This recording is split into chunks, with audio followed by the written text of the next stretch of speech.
O livro de Gênesis. No primeiro vídeo, vimos como os capítulos de 1 a 11 definiram a história básica da Bíblia. Deus criou todas as coisas e fez os seres humanos à sua imagem para governar o mundo em seu nome. Os seres humanos escolheram o pecado e a rebelião, e o mundo ficou fora de controle num ciclo de violência e morte, levando à rebelião e à dispersão do povo na Babilônia. Então a grande questão é: o que Deus vai fazer para resgatar e redimir seu mundo? A partir da dispersão da Babilônia, o autor traça a genealogia de somente uma família, que culmina em um homem chamado Abrão, mais tarde conhecido como Abraão. A promessa de Deus para Abraão, no começo do capítulo 12, abre um movimento completamente novo na história. Deus chama Abraão para que deixe a sua casa e vá para a terra de Canaã, que Deus diz que será sua um dia. Nessa terra, Deus promete a Abraão que irá torná-lo uma grande nação e irá fazer seu nome grande e abençoá-lo. Essas promessas estão ligadas a partes anteriores do livro. A Babilônia, de forma arrogante, tentou buscar a sua própria fama e isso não terminou muito bem. Mas Deus, em sua generosidade, vai dar um grande nome a esse cara sem nome, Abraão. A bênção de Deus para Abraão ecoa a bênção original que Deus deu ao mundo no início de tudo. Então a pergunta é: por que Deus abençoou Abraão e sua família? A última frase da promessa de Deus deixa isso claro: para que todas as famílias da terra encontrem a bênção de Deus por meio de você. Isso é um ponto-chave para entender todo o resto da história bíblica. O plano de Deus é salvar e abençoar o seu mundo rebelde por meio da família de Abraão. Por isso que todo o resto da história do Antigo Testamento se concentra somente nessa família, chamada o povo de Israel. Por isso que Israel mais tarde será chamado o reino dos sacerdotes do Monte Sinai. Deus quer usá-los para mostrar a todas as outras nações como Ele é. No fim, essa é a promessa realçada pelos profetas bíblicos e poetas que aparecem mais tarde, que dizem que o seu cumprimento virá por meio do rei messiânico de Israel, cujo mandato trará justiça e paz a todas as nações. Mas nesse ponto da história, nada disso está claro. Você tem que continuar lendo e ver como a promessa se desenvolve. O resto do livro concentra-se em Abraão e sua família. Primeiro no próprio Abraão, depois no seu filho Isaque, depois no seu filho Jacó e finalmente nos 12 filhos de Jacó. Essas histórias de cada geração são unidas por dois temas principais. Primeiro, cada geração da família de Abraão é marcada pelos mesmos erros. Eles continuam fazendo péssimas decisões que destroem as suas vidas e arriscam a promessa de Deus. Contudo, Deus permanece fiel a eles. Ele continua salvando-os dos seus próprios erros e reafirmando o seu compromisso de abençoá-los e abençoar as nações por meio deles, apesar de suas falhas. As histórias de Abraão. Deus tinha prometido a Abraão uma família enorme, mas em duas ocasiões diferentes ele teme por sua vida, porque outros homens se sentem atraídos pela sua esposa. E ele nega estar casado com ela, o que obviamente cria todo tipo de problemas. Não só isso, mas Abraão e sua esposa Sara não podem ter filhos. Então Sara planeja para que Abraão tome uma das suas servas, o que também cria todo tipo de problemas. Mas toda vez Deus livra Abraão. Nos capítulos 15 e 17, Deus chega a formalizar sua promessa para Abraão com um compromisso oficial, chamado de aliança.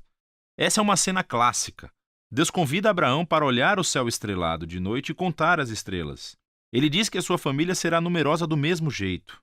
Apesar das probabilidades, sem filhos e sem maneira de ter nenhum filho no momento, Abraão olha para o céu e simplesmente confia na promessa de Deus. Deus responde por meio de uma aliança com Abraão, prometendo que ele se tornará pai de várias nações, que a bênção de Deus virá para o mundo inteiro. Deus pede que Abraão marque a sua família com o sinal da aliança, a circuncisão de todos os meninos da família. Esse símbolo serve para que eles lembrem que a prosperidade da sua família é uma dádiva de Deus. Abraão termina por ter muitos filhos e morre em idade bem avançada.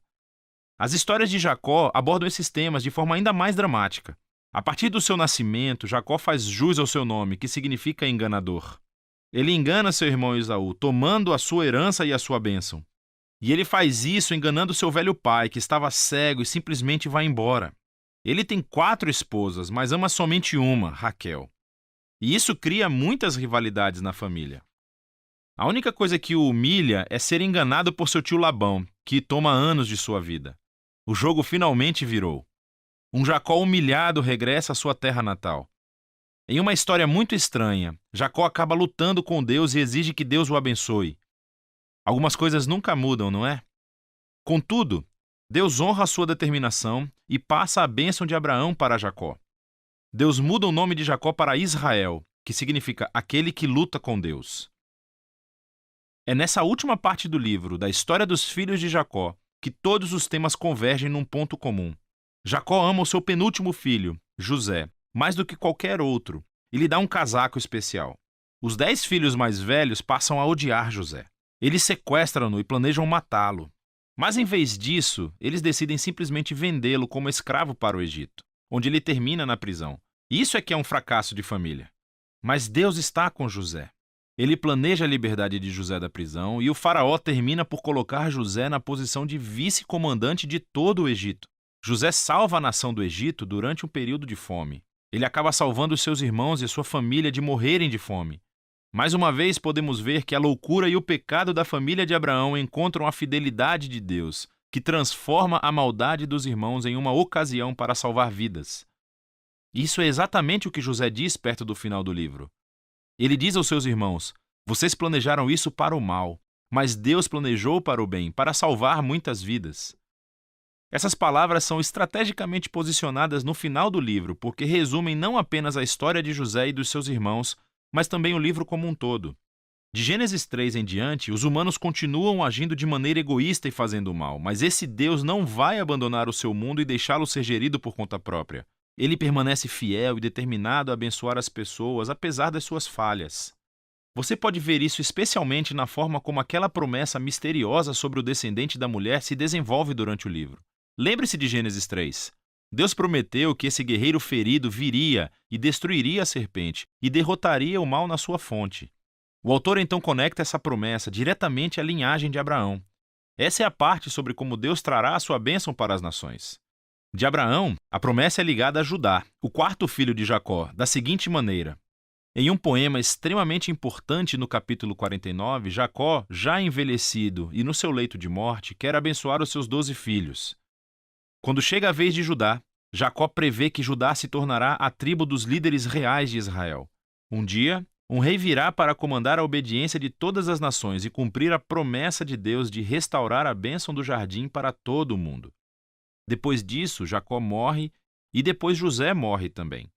A família, ainda em expansão, permanece no Egito. O livro de Gênesis termina com todas essas esperanças e promessas futuras no ar, sem desenvolvê-las. Isso obriga você a virar a página para ver como tudo vai acabar. Por agora, esse foi o livro de Gênesis.